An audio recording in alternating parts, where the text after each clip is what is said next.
ప్రభు యేసుక్రీస్తు నామములో మీ అందరికీ కూడా నా హృదయపూర్వకమైన వందనాలు తెలియజేస్తూ, మరి ఈ వారం అంతా అలసిపోయినప్పటికీ కూడా, ఎంత పడలిక ఒంట్లో బాగోనప్పటికి కూడా ఈరోజు దేవుని సన్నిధానంలో పునరుద్ధాన దినం అంటే ఎంత ఆసక్తోనండి. ఆ ఆసక్తిని బట్టి, దేవుడిచ్చిన ఆరోగ్యాన్ని బట్టి, దేవుడిచ్చిన ఓపికను బట్టి దేవుని సన్నిధానంలో ఈ వారం అంతా మన మాటలు, మన ఆలోచనలు, మన ప్లాన్లు తప్ప దేవుని మాట ప్రశాంతంగా మనసారా విన్నది చాలా తక్కువ అన్నమాట. అందుకని దేవుడు మనకు మాత్రం ఈ యొక్క గొప్ప అవకాశాన్ని కలగజేసి మనల్ని సజీవులుగా ఉంచి దేవుని సన్నిధానంలో దేవుడు మాట్లాడితే వినే గొప్ప భాగ్యాన్ని ఇచ్చిన ఆ దేవాది దేవుడికి కృతజ్ఞతలు తెలియజేస్తూ, ఈరోజు మీరు హోషేయ గ్రంథాన్ని ఒకసారి చూసినట్లయితే నేను ఎప్పుడూ చెప్తానండి, ఇది ఒక మతము కాదు, ఇది ఒక గొప్ప మార్గము. మనం ఈ భూలోకంలో ఎంత చక్కగా, ఎంత క్రమంగా, ఎంత మంచిగా జీవించాలో దాని వలన మనకి ఎంత ఆశీర్వాదం ఉంటుందో అనేది మన తండ్రి మనకి ఎన్నో విషయాలు రాయించి మనకందరికి అందుబాటులో ఎక్కడో పెట్టల దాచి, అదేంటిదో కథల్లో చదువుకునేవాళ్ళం. రాక్షసుడి యొక్క ప్రాణం ఎక్కడ పెట్టేవాళ్ళు? సప్త సముద్రాల్లో, లేకపోతే మర్రి చెట్టు త్వరలోనో ఇలా ఉండి అది కనుక్కోవడానికి కూడా వీలు లేకుండా. కానీ మనకు అలా లేదు. ఎక్కడ ఏ సముద్రాన్ని దాటక్కర్లా, ఏ బస్సులు ఎక్కక్కర్లా, ఏమీ చేయక్కర్లా. అన్ని రకాల భాషల్లో ఎవరికి తగ్గిన భాష వారి ఆ భాషలో అందరికీ అందుబాటులో అచ్చెత్తించి పరిశుద్ధ గ్రంథాన్ని మన చేతుల్లో ఉంచింది. ఎందుకంటే దాని విలువ మనకు తెలియట్లేదు. మనకి కొన్ని సూత్రాలు, భూలోకంలో జీవించడానికి మనకి కొన్ని సూత్రాలను ఏర్పాటు చేసి మనము భూలోకంలో ఆ సూత్రాలు కనుక జీవించితే మనందరి కోసము దేవుడు ఏర్పాటు చేసిన ఆ మహాలోకాల్లో తన పిల్లలు ఖచ్చితంగా ఉండి తీరాలని ఈ పరిశుద్ధ గ్రంథాన్ని అందరికీ అందుబాటులో తీసుకొచ్చి అందరికీ అందిన భాష, మనకి తగిన భాషలో అచ్చెత్తించి, ప్రపంచంలో గొప్పతనం ఏంటో తెలుసండి, ప్రపంచ విధంగా ఎక్కువగా అమ్ముడైన వస్తువుల్లో, గ్రంథాల్లో అది పరిశుద్ధ గ్రంథమేనండి, బైబిల్. ఎక్కువగా మొట్టమొదటిగా అచ్చు యంత్రాన్ని కనుగొన్నప్పుడు అచ్చు ఎత్తించిన గ్రంథముగా కూడా పరిశుద్ధ గ్రంథం. ఎక్కువ గ్రంథాలు కొనుక్కున్న వారిలో కూడా పరిశుద్ధ గ్రంథం. అలాగే అన్ని రకాల భాషల్లో వచ్చిన గ్రంథం కూడా పరిశుద్ధ గ్రంథం.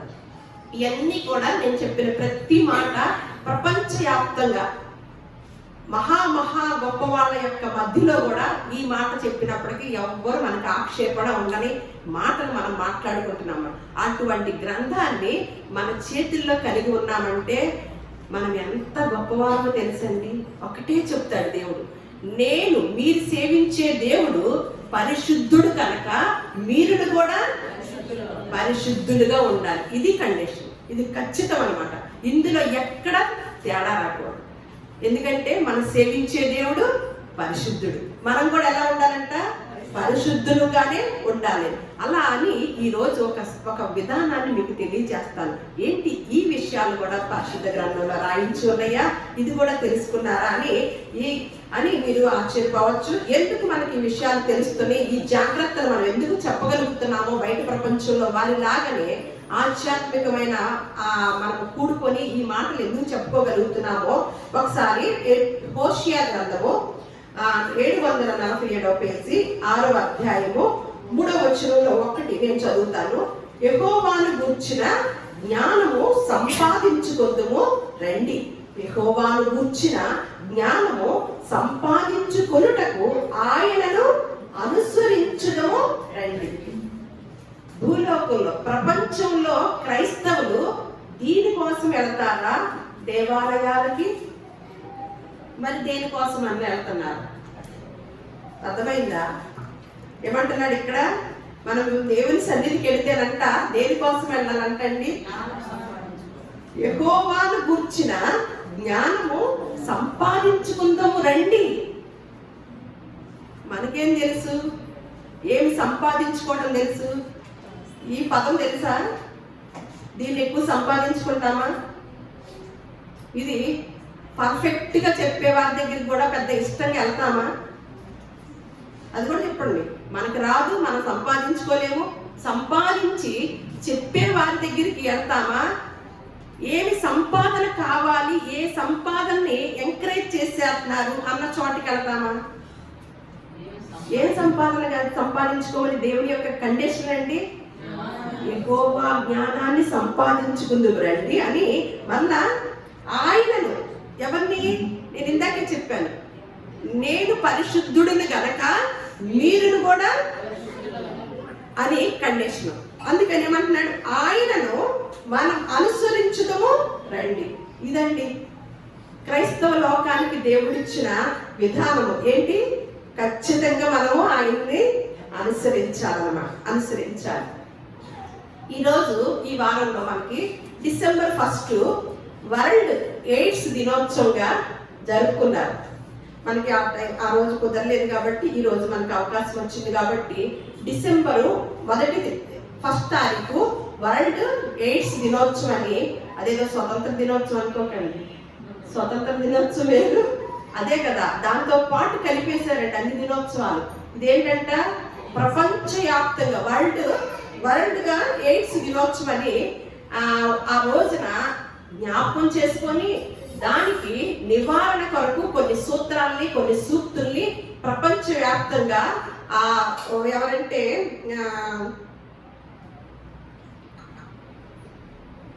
నేను తర్వాత చెప్తాను, వాళ్ళు మనకి కొన్ని విషయాలు తెలియజేస్తున్నారు అనమాట. ఏంటంటే, మీరు ఎయిడ్స్ అంటే అర్థమవుతుంది కదా, అవన్నీ అంటే దీని గురించి కూడా ఇంత చెప్పాలా అంటే ఇందాకే చెప్పారు.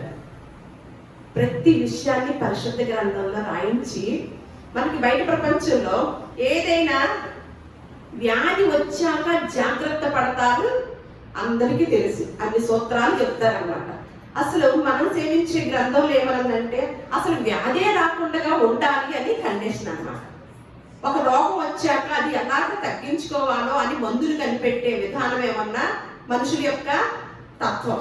కానీ దేవుడు ఏమన్నా అసలు ఆ రోగమే రాకుండా ఉండాలంటే మీరు ఇలా ఉండొచ్చు కదా అని దేవుని తత్వం. అందుకని దీన్ని ఆ రోజు జ్ఞాపకం చేసుకుంటూ, ఇదివరకు కొన్ని సంవత్సరాల క్రితము మనకు ఒక యాడ్ వచ్చేది, గుర్తుందా? పులిరాజాకి ఎయిడ్స్ వచ్చిద్దా అంటే ఎందుకు దాన్ని వాల్ పోస్టులు వేయించి ఒక అవగాహన కేంద్రాలని కేటాయించి ప్రతి ఒక్కరికి ఒక దృష్టి దాని మీద ఉంచే రీతిలో ప్రభుత్వం వారు ఒక రకమైన యాడ్ని క్యాంపెయిన్ అనమాట జరిగించారనమాట. దాని ద్వారా ఆ వాల్ పోస్టులు వేసి ఎంటర్టైన్మెంట్ ద్వారా ఆ మాటని పలికింది. ఎందుకు పులిరాజుకి ఎయిడ్స్ వచ్చిందా అంటే రాజుగారికి ఎయిడ్స్ వచ్చిందా, రాజుగారికి ఎయిడ్స్ వచ్చిందా అంటారు కదా. అందుకని మనకు ఒక లోపల ఒక ప్రశ్న వస్తే ఎప్పుడు ఆ ప్రశ్న వచ్చి ఆ మాట దగ్గరికి వెళ్ళినప్పుడు ఎయిడ్స్ అంటే ఇది చాలా ప్రమాదకరమైనదా అనే ఒక మాట మన మైండ్లో ఉంటుంది అనమాట. అలా క్యాంపెయిన్ చేయటం జరిగింది కొన్ని సంవత్సరాల క్రితం. అది కొన్ని సంవత్సరాలు చేసి తర్వాత అది కనుమరుగైపోయింది అనమాట. నేను ఎందుకు ఈరోజు ప్రత్యేకంగా ఈ మాటను తెలియచేస్తున్నానంటే, నేను మొన్న ఒక వీడియో విన్నప్పుడు కొంచెం చాలా ఆశ్చర్యపోయానండి. ఒకప్పుడు అలాంటి యాడ్తోనూ చాలా మందికి అవగాహన కల్పించి చాలా మంది చాలా తెలుసుకున్నారు అని కనుమరుగైపోయే టైంలో మళ్ళీ ఈ సంవత్సరము ఈ డిసెంబర్ నెలలో మరి ఒకటి కొత్తగా మాట వినటం జరిగిందనమాట. మనం ఎన్నో వైరస్లు చూసాం, వాటికన్నిటికీ నివారణ కనిపెడుతూ వస్తున్నారు. కొన్నిటికి కనిపెట్టలేదు, కొన్నిటికి కనిపెడతారు. ఎయిడ్స్ సంబంధించింది కూడా ఆ మెడిసిన్ కనిపెట్టడానికి ఎంతో మంది నిపుణులు ప్రయత్నం చేస్తున్నారు. కానీ నివారణ వరకే చేస్తున్నారు, కానీ ఆ రోగ ఉన్న ఏరుని తీయటానికి మాత్రము ఎవరికి సాధ్యం కావట్లేదండి. అందుకని ప్రభుత్వం వారు మీరు ఏదైనా చేయరాని పని చేసేటప్పుడు జాగ్రత్తలు పాటించండి అని తెలియజేస్తున్నారండి. అదండి దాని వలన ఎంత నష్టం వచ్చిందో అసలు అది పాటించకూడదు, జాగ్రత్తలు కాదు, దాని జోలికి వెళ్ళకూడదని ఎంతమంది చెప్తారండి? చెప్పరు. అలా అయినప్పుడు ఇప్పుడు అది కనుమరుగైపోయి ఆ యాడ్ కూడా ఇప్పుడు ఎవరిలోకి వచ్చిందంటే ఐటీ రంగంలోకి వచ్చిందంటే సాఫ్ట్వేర్ జాబులు చేసే వారికి ఎక్కువ కేసులు నమోదవుతున్నాయి అంటే. అవి విన్నాక సాఫ్ట్వేర్ జాబ్లో ఉన్న వారు సైతము ఎక్కువ కేసులు. సాఫ్ట్వేర్ అంటేనే వాళ్ళకి జనరల్ నాలెడ్జ్ అనేది అవలీలగా తెలుస్తుంది అనమాట. వాళ్ళు దేన్నైనా టైప్ చేసేసి, వాళ్ళంత టాలెంట్ కలిగిన వాళ్ళు కదా, దేన్నైనా సాధించగలుగుతాం, దేన్నైనా మేము చూస్తాము, దేన్నైనా చేయగలుగుతాము అని ఆ విధానంలో ఉంటారు కదా. అటువంటి వారికి పెద్ద పెద్ద చదువులు చదివి సాఫ్ట్వేర్ ఐటీ రంగంలో ఉన్న వారికి ఎక్కువ నమోదవుతున్నాయి అంటే కేసులు. ప్లస్ మళ్ళా వ్యవసాయ కూలీల్లో పెద్దగా చదువు లేని వారి దగ్గరికి ఆ వ్యాధి వెళుతుందంట. పెద్ద చదువులు ఉన్న ఐటీ రంగంలోకి వెళ్ళిందంటండి. ఆ ఐటీ రంగం, అందుకని మనకు ఏదైనా సంబంధాలు చూడాలనుకోండి, ఆడపిల్లల తల్లిదండ్రులు ఏమంటున్నారు తెలుసా, మాకు వచ్చే అల్లుడు సాఫ్ట్వేర్ అయితే చాలండి. అసలు అలా ఆ సాఫ్ట్వేర్ కంపెనీలోనే ఎలా ఉందనేది ఈ రోజు నేను వింటే ఆశ్చర్యం వేసింది అన్నమాట. ఈ మధ్యకాలంలో వాళ్ళకి ఎంత జీతాలు వస్తున్నాయో మీకు అవగాహన కలిగి ఉంటుంది. ఎందుకంటే ఇదివరకు రోజుల్లో కష్టపడితేనే కొద్ది సొమ్ముని సంపాదించుకోగలుగుతాం. ఎంతో రెక్కల ముక్కలు ఓడ్చి కష్టపడితేనే మనము కొంత ధనాన్ని సంపాదించుకొని దాన్ని చాలా జాగ్రత్తగా ఖర్చు పెడతాం. కానీ ఇప్పుడు ఉద్యోగాలు పెద్ద పెద్దవే, వచ్చే మనీ శాలరీ ఎక్కువ అన్నమాట. పైపెచ్చు శని ఆదివారాలు సెలవు, వారమంతా నిద్రలు మాని ఉద్యోగాలు చేస్తూ మేము ఈ 2 రోజులే ఎంజాయ్ చేయాలి అని ఈ సాఫ్ట్వేర్ కంపెనీ ఇలా జాబులు చేసుకునేవారు వాళ్ళకి వచ్చే జీతాలను, వాళ్ళకి వచ్చే బాగా అమౌంట్ని ఏం చెయ్యాలో తెలియక బయట ప్రపంచంలోకి వెళ్ళాలి. ఎందుకంటే పెద్ద పెద్ద చదువులు చదివించింది తల్లిదండ్రులు పెద్ద పెద్ద ఉద్యోగాలు చేయమనే కదా. ఈ పెద్ద పెద్ద ఉద్యోగాలు చేసే దాకా వచ్చేసరికి వయసు ఏమైపోతుంది, వయసు ఎంతవరకు వస్తుంది వివాహాలు చేయాలంటే 30, మినిమం 30, తర్వాత ఇంకెక్కువే వెళ్ళచ్చు. ఎందుకంటే వీళ్ళు ఒక పెద్ద ఇదిలో స్థిరపడిపోయారు. వచ్చే భాగస్వామి కూడా ఎలాంటి వారు రావాలనుకుంటారు, మంచి అబ్బాయి, మా అమ్మాయిని ప్రేమగా చూసే అబ్బాయి వస్తే చాలండి, జీవితాంతం మా అమ్మాయి పచ్చడి తిన్నా సంతోషంగా గడిపిద్ది అనే తల్లిదండ్రులు ఉన్నారండి. మేము ఎలా ఉన్నా వచ్చే అల్లుడికైనా పెద్ద జీతం కావాలి. సరే మగపిల్లల వాళ్ళు మా అబ్బాయికి పెద్ద జీతం ఉంది కదా, అమ్మాయి కూడా ఎంత కట్నం తీసుకొని రావాలి. ఈ తప్ప అసలు ఏం జరుగుతుంది ప్రపంచంలో, యవ్వనస్తుల మధ్యన ఏం జరుగుతుంది, మనం సకాలంలో వివాహాలు చేస్తున్నామా లేదా, వాళ్ళు స్థిరపడాలా, వాళ్ళ కాళ్ళ మీద వాళ్ళు నిలబడలేదా. అప్పుడు దాకా నరుడు ఒంటరిగా ఉండటం మంచిది కాదు. వీళ్ళు ఎప్పుడైతే జాబులు అనేది రాగానే ఎక్కడికెక్కడికి వెళ్తారండి, మన దగ్గర నుంచి హైదరాబాదు, బెంగళూరు, అమెరికా, ఇంకొక ఇతర దేశాలకి వెళ్ళిపోతూ ఉంటారన్నమాట. వెళ్ళిపోయినప్పుడు ఏమవుతుందండి, వీళ్ళకి స్వేచ్ఛ అనేది, వీళ్ళకి తల్లిదండ్రులకి ఇవేం అక్కర్లేదు. ఏం కావాలి, వాళ్ళు ఎంత సంపాదించేదే కావాలి. సరే కోడలు కూడా మంచిగా పెరిగిందా, క్రమశిక్షణగా పెరిగిందా అని ఆలోచించరు.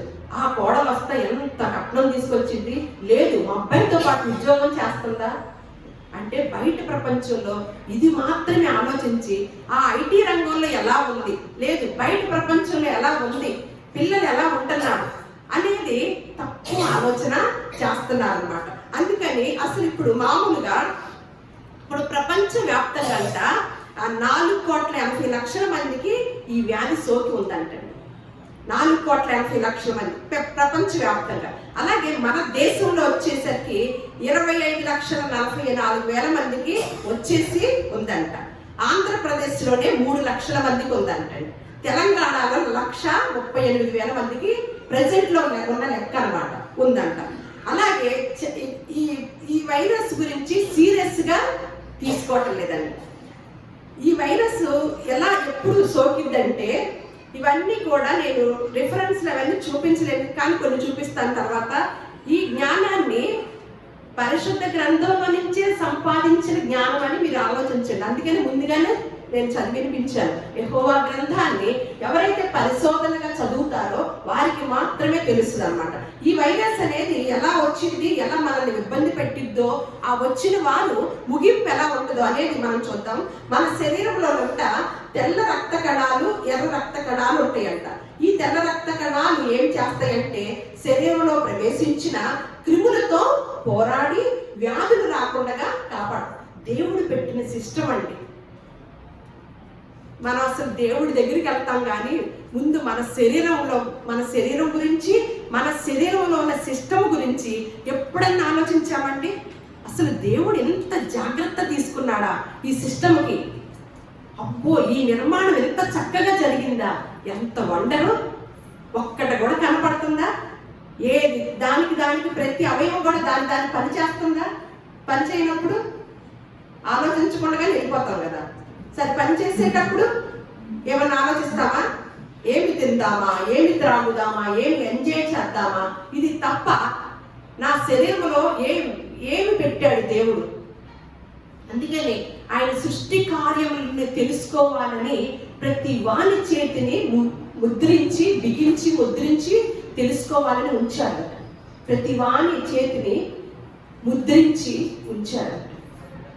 ఆయన సృష్టి కార్యములను తెలుసుకోవాలి. అలా ఇవి రోగాన్ని నిరోధించే శక్తిని కలిగి ఉంటాయంట. తెల్ల రక్త కణాలు. ఈ రోగ నిరోధక శక్తిని పెంచే ఈ తెల్ల రక్త కణాలకు ఈ ఎయిడ్స్ వైరస్ లోపల ప్రవేశించగానే ఒక్కొక్కటిగా మృంగి వేస్తుందంట.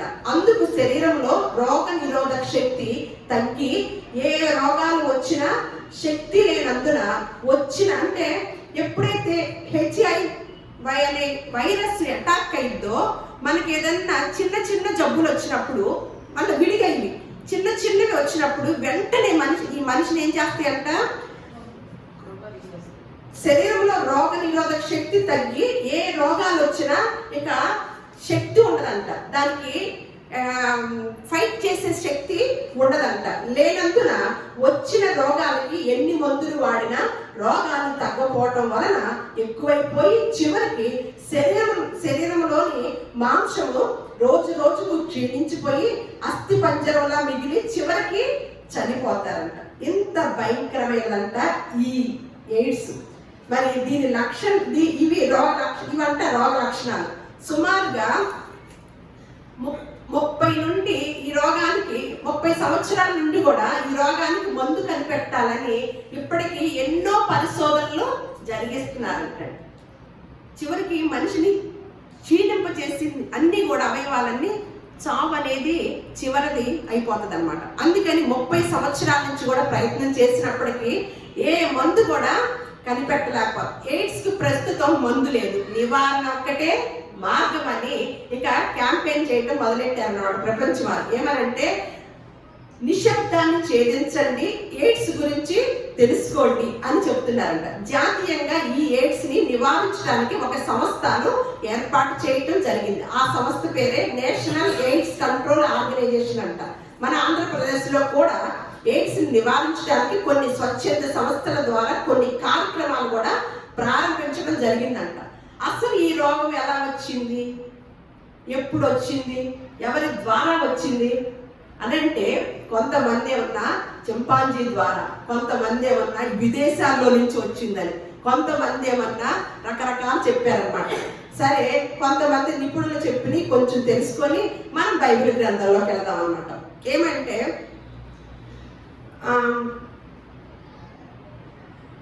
రక్త మార్పిడి జరిగినప్పుడు, అంటే పొరపాటుని పరీక్షలు చేయకుండా ఎక్కించినప్పుడు HIV వైరస్ కలిగిన వ్యక్తిని వాడిన లేజర్స్, బ్లేడ్స్ వారికి వాడిన సూదులు, చిరంజీవి వలన కూడా విచ్చలవిడి శృంగారం, స్వలింగ సంపర్కం, ఆడ మగ పెళ్లి చేసుకోవడం, జంతువులతో మనుషుల సంపర్కం వలన, పచ్చబొట్లు వేయించుకోవడం వలన కూడా వస్తుందని, ఎయిడ్స్ అనే ఈ భయంకరమైన భూతం ఎలా వచ్చిందని శాస్త్రవేత్తలు పరిశోధనలు చేసి ఒక్కొక్కరు చెప్పిన అభిప్రాయాలు అన్నమాట. అర్థమైందండి? వీటి వలన ఇది వచ్చిందంట. ఇంకా ఎక్కడ ప్రారంభమైంది ఎవ్వరు గుర్తించలేదండి, కానీ పరిశుద్ధ గ్రంథం గుర్తించిందని చెప్పిందండి. మనం చూద్దాం. ఆదికాండము 19వ అధ్యాయము 4వ వచనం చూద్దాము. నేను కొన్ని మాటలే చదువుతాను, మీరు ఆ అధ్యాయం తర్వాత చదువుకోండి. బాలులను, వృద్ధులను, ప్రజలందరూ నలుదిక్కుల నుండి కూడి వచ్చి ఆ ఇల్లు చుట్టవేసి లోతును పిలిచి, ఈ రాత్రి నీ వద్దకు వచ్చిన నా మనుషులు ఎక్కడ? మేము వారిని కూడినట్లు మా వద్దకు వారిని వెలుపలకి తీసుకొని రమ్మని అంటున్నారు. అంటే అక్కడ ఏం జరుగుతుందండి? ఎవరెవరున్నారు? ఆల్మోస్ట్ అందరూ ఉన్నారనమాట. అన్ని వయసుల వారు కూడా ఉన్నారు. ఏం చేయబోతున్నారంట? ఆ అధ్యాయం కనుక మొదటి నుంచి మీరు ఆ అధ్యాయం అంతా మనకు సమయం లేదు కాబట్టి కొంతమంది వాళ్ళకి లోతుగా బస ఇచ్చారు. కొంతమంది వచ్చిన వారికి బస ఇచ్చారు. ఇచ్చిన వారికి సొదొమ గొమొర్రా పట్టణాల్లో ఉన్న పరిస్థితి అన్నమాట. మొట్టమొదట ఆరంభ దినాల్లో సొదొమ గొమొర్రా పట్టణాల్లో ఉన్న పరిస్థితి ఏంటి అంటే, బాలుల దగ్గర నుంచి వృద్ధుల వరకు కూడా వారికి దేవుడు ఒక కండిషన్ పెట్టాడు. పురుషుడు పెళ్లి చేసుకోవాలని, ఒక భార్య ఉండాలని కొన్ని కండిషన్లు పెట్టుకుంటూ వస్తే వీళ్ళు ఏం చేస్తున్నారు? అప్పుడే ఆరంభ దినాల్లోనే ఏం వేశారు? రాంగ్ స్టెప్ పడిపోయింది. బాలురు సైతము వృద్ధులు సైతము కూడా మగవాళ్ళు వస్తే లోతు గారింట్లో వాళ్ళు బస ఏర్పాటు చేసినప్పుడు వాళ్ళని పిలవమంటున్నారంట. వాళ్ళతో ఏం చేస్తారంట? వాళ్ళతో శృంగారం చేయాలని లోతు ఇంటిని ముట్టడి చేశారంట. అంటే ఎప్పుడు ఆరంభమైందండి? విచ్చలవిడి యొక్క విధానం, విచ్చలవిడితనం అనేది ఆరంభ దినంలో. మనుషులంట పుట్టించేటప్పుడు నరులని యథార్థవంతులుగా పుట్టించేటప్పుడు యథార్థవంతులుగానే పుట్టించాడు. కానీ వారంతా వివిధమైన తంత్రాలు కల్పించుకొని ఉన్నారంట. వాళ్ళకి స్వేచ్ఛ ఇచ్చాడు కదా. స్వేచ్ఛ అనేది ఎలా విచ్చలవిడైందో మనం పరిశుద్ధ గ్రంథంలో చూసి ఈ వ్యాధి ఎలా వ్యాప్తి చెందిందో చూద్దాం అన్నమాట. అప్పుడు వెంటనే ఏం చేశాడంటే, దేవుడు సొదొమ గొమొర్రా పట్టణాన్ని ఏం చేశాడంటే, ఆ యొద్ద నుండి సొదొమ గొమొర్రా పట్టణం దగ్గరికి వెళ్ళి గంధకమును అగ్నిని, అంటే ఆ అధ్యాయంలోనే కొన్ని వచనాలు నేను చదువుతున్నాను. గంధకమును అగ్నిని ఆకాశం నుండి, ఎప్పుడైతే వీళ్ళు ఇలా చేసి విచ్చలవిడితనాన్ని దేవుడు చూశాడో వెంటనే ఆ పట్టణాన్ని ఏం చేశాడండి? మనం పరిశుద్ధ గ్రంథంలో రాసి ఉంది. దేనితో కాల్చివేశాడు? గంధకములతోనూ అగ్నిని ఆకాశం నుండి కురిపించి ఆ పట్టణంలో నివసించు వారినందరినీ నేల మొక్కలను నాశనము చేశాడు. ఈరోజు ఎయిడ్స్ వచ్చిన వాళ్ళు ఎవరైనా పేషెంట్ చనిపోతే వారి వస్తువులు, ఆ పేషెంట్ చనిపోయిన బాడీని డాక్టర్లు పర్యవేక్షణలో ఏం సలహా ఇచ్చారంటే, ఆ వస్తువులు ఒక్కడ కూడా ఉండకూడదు, వాటిని కాల్చివేయాలి. ఆ వ్యక్తిని, ఆ బాడీని కూడా కాల్చివేయాలి, పూడ్చిపెడటానికి కుదరదు అనే ఒక నివారణ గురించి తెలియచేశారనమాట. ఇప్పుడున్న డాక్టర్స్ ఏమని చేస్తున్నారు? ఎయిడ్స్ సంబంధించిన పేషెంట్కి సంబంధించిన, ఎయిడ్స్ వచ్చిన పేషెంట్కి సంబంధించిన ఏ వస్తువు కూడా ఉండకూడదు, వాటిని మామూలుగా కాదు కాల్చివేయాలని.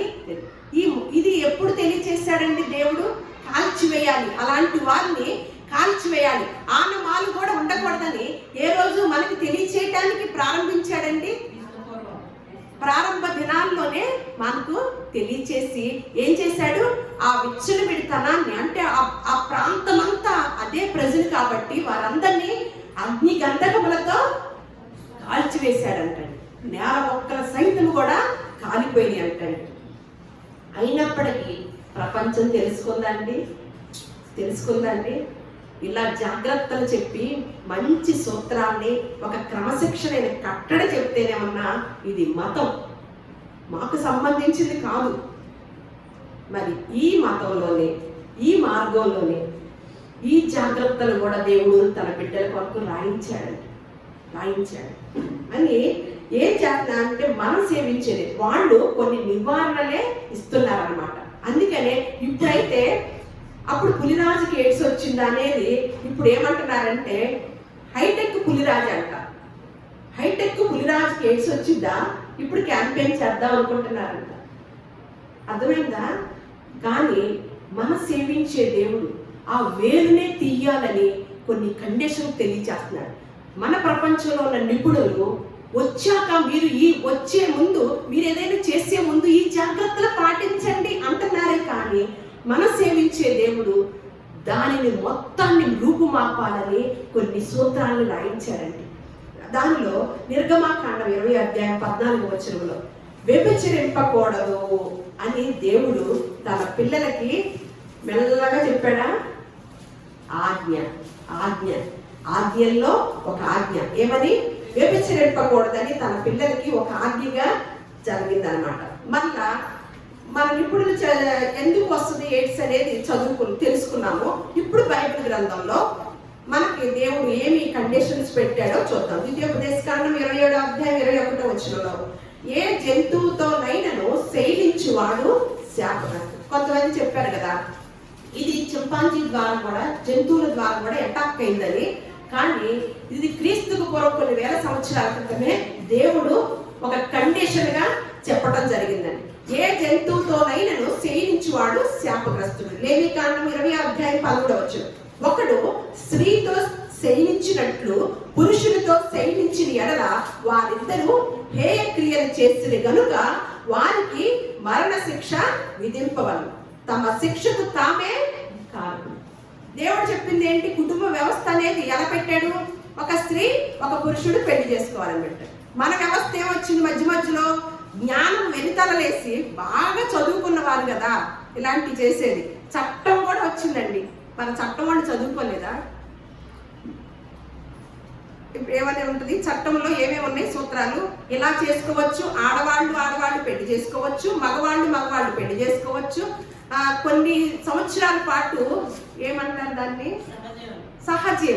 సహజీవనం కూడా చేయొచ్చు, తప్పు లేదు. ఈ కదా కండిషన్. ఇంత ఫ్రీగా వదిలితే ప్రపంచంలో ఎన్ని వ్యాధులు వస్తాయండి? మనుషుల యొక్క మేలును కాంక్షిస్తున్నారా మన ప్రతినిధులు? దేవుడు కాంక్షిస్తున్నాడండి తన బిడ్డలు గొప్పగా ఆరోగ్యంగా ఉండాలని, ఒక క్రమశిక్షణగా జీవించాలని. దేవుడు చెప్తున్న మాటల్ని ఏమన్నా పక్కన పెట్టేసి మన ప్రభుత్వం వారు నివారణ ఉంది, లేదు ఇలా ఉంది, ఈ చట్టాలు ఉన్నాయి, మీకు బాగా వెసులుబాట్లు కలగజేశాము అని తెలియజేసినప్పుడు ఎంత రాంగ్ రూట్లోకి వెళ్ళడానికి అవకాశం ఉందండి. అలాగే సామెతల గ్రంథము అందుకనే తమ శిక్షకు తామే కారకులంట. ఏది చేస్తే దానికి వారే ఇందాక అంటున్నారు కదా, భస్మాసురాస్తం.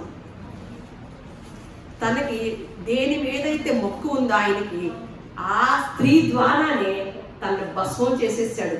మనకు ఒక కథలాగా చెప్పుకుంటూ ఉంటాం.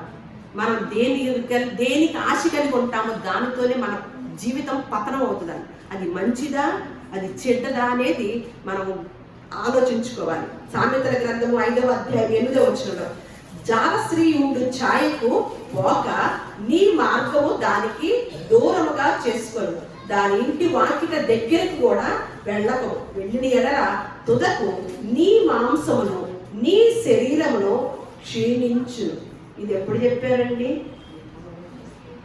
క్రీస్తు పూర్వం 800 సంవత్సరాల క్రితము. మీరు వ్యభిచారుల దగ్గరికి వెళ్ళిన, జాల స్త్రీల దగ్గరికి వెళ్ళిన మీ శరీరం ఏమైపోద్ది? మాంసం ఏమైపోద్ది? దాని దగ్గరికి ఎలా ఉండమంటున్నాడు? దూరముగా. ఆ మార్గమే దానికి దూరముగా చేసుకోరు. దాని ఇంటి వాకిటి దగ్గరకు కూడా, ఇంటి ఛాయకి మేమండి ఆ ఇంటి ఛాయకి కూడా వెళ్ళమండి. ఇది తెలుసు మనకి. ఎప్పుడు పగబట్టినప్పుడు మన పగవారి ఇంటి ఛాయలకు కూడా వెళ్ళమని మనం ఎలా గిరిగీసుకొని ఉంటామో. కానీ దేవుడు ఏమని చెప్తున్నాడంటే, జాల స్త్రీ వైపుకి వెళ్ళకండి. వెళ్ళారా మీ యొక్క శరీరం ఏమైపోద్దంటండి? మీ మాంసమును మీ శరీరంను క్షీణించు. ఇప్పుడు ఎయిడ్స్ వ్యాధి వచ్చిన వారిని ఎలా చూస్తామండి? అలాగే చూస్తాం. మళ్ళా రోమపత్రిక 1వ అధ్యాయము 26-27 చదువుతాను. స్త్రీ పురుషులు ఇద్దరు తమ స్వాభావిక ధర్మమును విడిచంట స్త్రీతో స్త్రీ పురుషునితో పురుషుడు అవాచ్యమైనది చేయించు తమ తప్పిదములకు తగిన ప్రతిఫలమును పొందుతున్నారంటండి. క్రీస్తు శకములోనే పౌలు గారు రోమా సంఘానికి రాస్తూ ఇది తప్పు అని అంటే మన వారేం చేశారు? చట్టాన్ని తీసుకొచ్చారు. అర్థమైందా? చట్టమే ఉంది. ఇంకా చట్టమే ఉంటే మన మాట ఎవరు వింటారండి? కానీ రాయించాడండి దేవుడు జాగ్రత్తల కొరకు. మనం అనారోగ్య పాలు అవ్వకూడదని. 2 తిమోతి రాసిన పత్రిక 2వ అధ్యాయం 22వ వచనంలో పౌలు గారు తన ప్రియమైన శిష్యుడికి, యవ్వనస్తుడైన తన ప్రియమైన శిష్యుడికి తిమోతి గారికి రాస్తూ, నీవు యవ్వనేచ్ఛల నుండి మెల్లగా ఎల్లు అన్నాడా? పారిపో. ఎందుకు? ఎప్పుడైతే యవ్వన కాలంలో కలిగిన ఇచ్చిన గనక మన జీవితానికి టర్నింగ్ పాయింట్ అయిపోతుంది.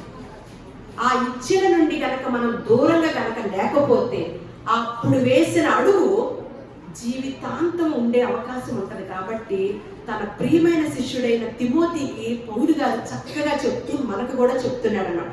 నీవు యవ్వనేచ్ఛల నుండి పారిపోము అని. మళ్ళీ అదే పౌలు గారు కొరింథీ అనే సంఘానికి, ఆ కొరింథీ అనే సంఘము ఎంత విచ్చలవిడిగా ఉందో ఆ రోజుల్లో, ఆ సంఘానికి ఒక మాట చెప్తున్నాడు అనమాట. జారత్వమునకు 6వ అధ్యాయము 18వ వచనంలో చదువు. జారత్వమునకు దూరముగా పారిపోవుడి. మనుషులు చేయు ప్రతి పాపమును దేహము వెలుపల ఉన్నవి గాని జారత్వము చేయువాడు తన సొంత శరీరములకు హానికరముగా పాపము చేయుచున్నాడు.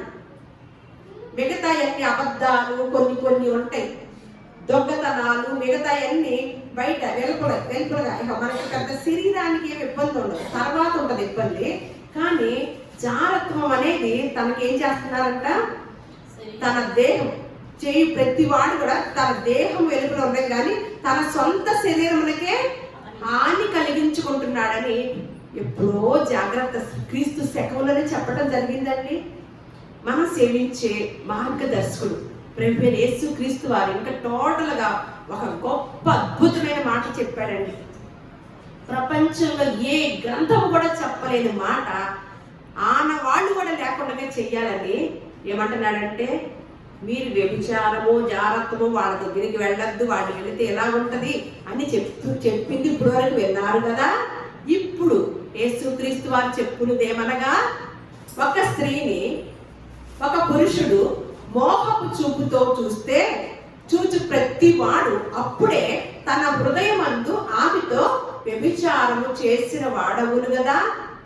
ఏమవుతుందంటే, మనసులో మోహపు చూపుతో మొదట ప్రారంభమైతేనంట తర్వాత ఏం జరుగుతుంది?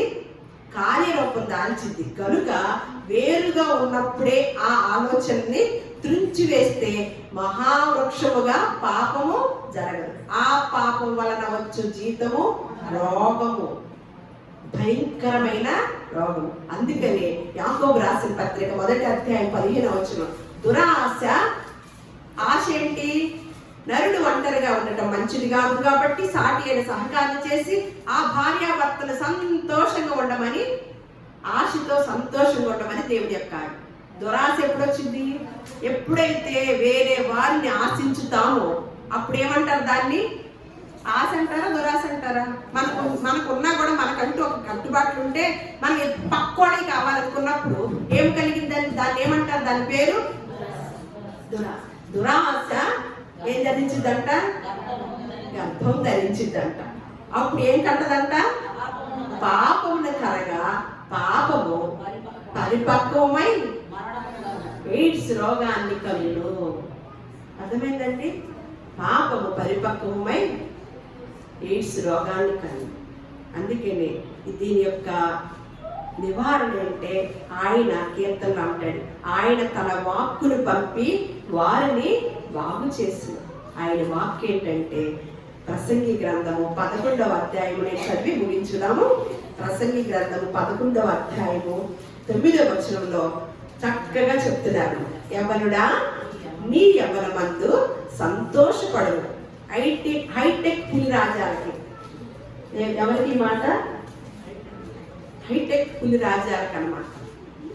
బాగా జీతాలు వస్తుంది, బాగా సెలవులు వస్తుంది, బాగా రాత్రిపూట నిద్ర మానేసి కష్టపడతారు. పాపం నిజమే, చాలా కష్టం ఉంటుంది వాళ్ళకి, దానికి తగ్గ ప్రతిఫలము ఉంటుంది.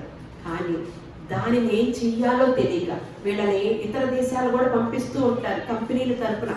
అక్కడికి వెళ్ళినప్పుడు, అందులో బెంగళూరు వెళ్ళిందండి మా అబ్బాయి వెళ్ళాడండి. వీళ్ళు 4 కలిసి రూమ్ తీసుకుంటారు. ఈ 4 కూడా ఏముంటాయి? వీళ్ళకి 30 ఏళ్ళకి పెళ్ళిళ్ళు అవ్వవు, 35 ఏళ్ళు వచ్చేస్తాయి.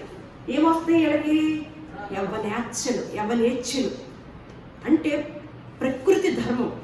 యవ్వన కాలంలో అవయవాలు అనేది అవి స్పందనలో ఉండటం అనేది దేవుడిచ్చిన ప్రకృతి ధర్మం, దానికి తప్పు లేదు. కానీ సొలొమోను గారు, ప్రసంగి అయిన సొలొమోను గారు చెప్తున్నారు, యవ్వనుడా నీ యవ్వన మందు సంతోషపడు. నీ యవ్వన కాలం సంతోషాన్నే కాదంటల్లా సొలొమోను గారు. యవ్వన కాలంలోనే కానీ మంచి బలం ఉంటుంది, హ్యాపీగా గొంతులేస్తూ మాట్లాడతారు. మనం గొంతులేస్తామా? కాదు కదా. సంతోషంగానే ఉంది. నీ యవ్వన కాలమందు నీ హృదయము సంతుష్టిగా ఉండలేము. నీ కోరిక చప్పులను, నీ దృష్టి యొక్క ఇష్టము చప్పులను ప్రవర్తింపుము. అయితే ఇక్కడే ఉంటుంది గనుక. అయితే అన్న దగ్గర ఎంత పెద్ద అర్థం ఉంటుందోనండి. అయితే వీటన్నిటిని బట్టి దేవుడు నిన్ను తీర్పులోనికి తెచ్చునని జ్ఞాపకము ఉంచుకొను. లేత వయస్సును నడిప్రాయమును గతించిపోవచ్చున్నవి కనుక నీ హృదయములో నుండి వ్యాకులమును తొలగించుకొను. నీ దేహమును చెరుపు దాన్ని తొలగించుకొను. దుర్దినములు రాకముందే, ఎయిడ్స్ పూర్తిగా వచ్చి మంచాన పడకముందే, ఇప్పుడు వీటి యందు నాకు సంతోషము లేదు అని చెప్పు సంవత్సరములు రాకముందే ఏం చేయాలంటండి? నీ బాల్య దినములు ఎందే నీ సృష్టికర్తను స్మరణకు తెచ్చుకుంటే నీ జీతము బాగుంటది, నీ శరీరము బాగుంటది. నిన్ను కష్టపడి పెంచి, కష్టాన్ని హెచ్చించి, పెద్ద చదువులు చదివించి నీ తల్లిదండ్రులు సంతోషపడతారు. ఇన్ని లింకులే ఉన్నాయండి. వచ్చిన భార్య సంతోషపడి, వచ్చిన భర్త సంతోషపడతాడు. నివారణ కాదు, చూపే ఉండకూడదు. అటువంటి గొప్ప దేవుడు, గొప్ప సూత్రాన్ని మన చేతుల్లో అందుబాటులో, పరిశుద్ధ గ్రంథాన్ని మన చేతుల్లో అందుబాటులో ఉంచినప్పుడు ఎప్పుడైనా పరిశోధించి చదువుతున్నారా? యెహోవా జ్ఞానమును సంపాదించుకుందుము రండి అని ఇక్కడ ఎంతమంది వచ్చారు. మీరు మనస్సాక్షితో మాట్లాడుకోండి. ఏదో తాత్కాలికంగా వచ్చారా? ఇవాళ రావాలి కాబట్టి వచ్చారా? నేను జ్ఞానాన్ని, నా దేవుని యొక్క జ్ఞానాన్ని సంపాదించుకోవాలి. ఈరోజు బయట ప్రపంచంలో వేరువేరుగా ఉన్నాయి మాటలు, కానీ నా దేవుని సన్నిధికి నేను దేవుని జ్ఞానాన్ని సంపాదించుకోవటానికి వచ్చానండి అని ఒక్కళ్ళ చేతులు ఎత్తండి. మనస్ఫూర్తిగా ఒక్కళ్ళ చేతులు ఎత్తండి ఎవరైనా ఉంటే. నేను ఎంత సంతోషపడ. క్లాస్ కొట్టండి. ఇదొక కుటుంబం అండి, ఇదొక కుటుంబం. ఈ కుటుంబంలో కొన్ని జాగ్రత్తలు మనం తెలుసుకుంటూ అనేక మందికి పంచేవారుగా అటువంటి ఆధిక్యతను, అటువంటి జ్ఞాన వివేకముల్ని దేవుడు మనకు అనుగ్రహించాలని, అటువంటి ఆశీర్వాదాలను మనకు అనుగ్రహించాలని తప్పన పడే కుటుంబం అండి ఇది. దేవుడు మిమ్మల్ని అందరినీ కూడా, మీరు చేతులెత్తిన వారిని మరంతగా దీవించి, చేతులెత్తని వారిని రాబో దినాల్లో ఆశ కలిగే రీతిలో దేవుడు ఆశీర్వదించును గాక.